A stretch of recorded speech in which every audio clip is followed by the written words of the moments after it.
कभी कभी श्राप भी वरदान में बदल जाता है। ये कैसे बदल जाता है? ये एक बार जब राजा दशरथ शिकार खेलने के लिए गए थे, सरयू नदी के तट के ऊपर शिकार खेलने के लिए चले जाते हैं और उधर से श्रवण के माता पिता जो अंधे थे उनको श्रवण कावड़ में बैठा करके तीर्थ यात्रा के ऊपर ले जाते हैं।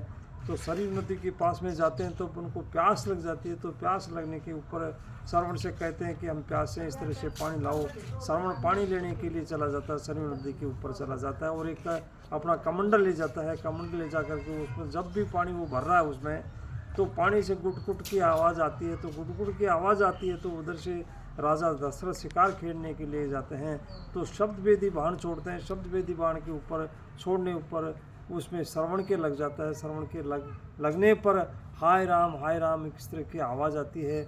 तो इस तरह से क्योंकि राम का नाम जो है एक बहुत पहले से ही जो है चला आ रहा है, अनादिकाल है ये। तो इसमें जब दशरथ को ये पता चला कि ये तो भगवान का भक्त है कोई, इस तरह से वो जाते हैं। तो जाकर के जो है वो उसमें उसी के ऊपर श्रवण के पास में जाते हैं, श्रवण को पूछते हैं। तो श्रवण उनको जवाब देता है कि मेरे माता पिता अंधे हैं, वो प्यासे हैं, उनको ले जा करके पानी पिला दो। इस तरह से जो ये मेरी अंतिम इच्छा है। तो जो राजा दशरथ पानी ले जाकर के उसको उनके माता पिता के पास में जाता है तो माता पिता को पास उसमें उनको जब बोलता है तो वो कहते हैं कि मेरी श्रवण की आवाज़ नहीं है इस तरह से, और ना मेरे श्रवण की खुरतार आवाज़, पैरों की भी आवाज़ नहीं है। तो इसमें पहचान जाते हैं।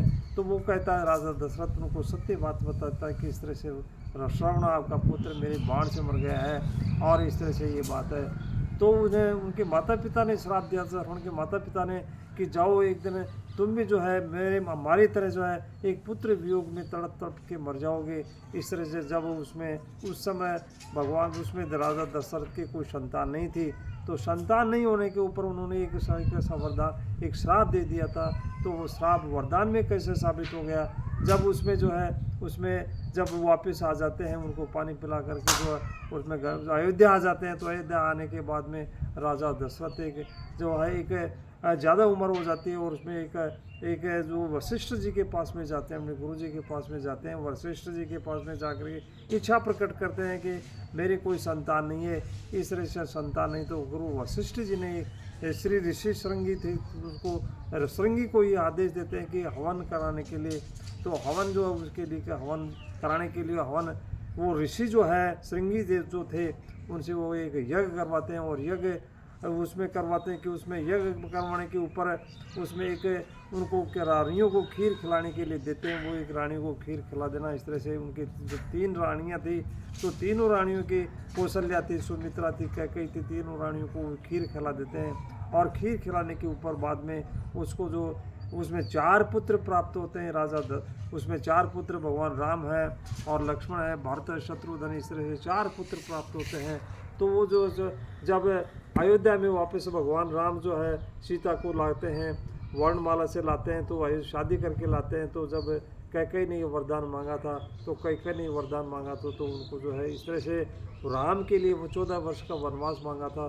तो 14 वर्ष के वनवास के ऊपर जो है राजा दशरथ ने, क्योंकि उसी समय से चली आ रही थी कि रघुकुली रीति सदा चली आए, प्राण जाए वर वचन नहीं, कि उस समय जो है एक बार वचन दे दिया तो राजा दशरथ ने उस प्राणों को पलटने नहीं थे, जब उनके प्राण उस वियोग में चले गए थे।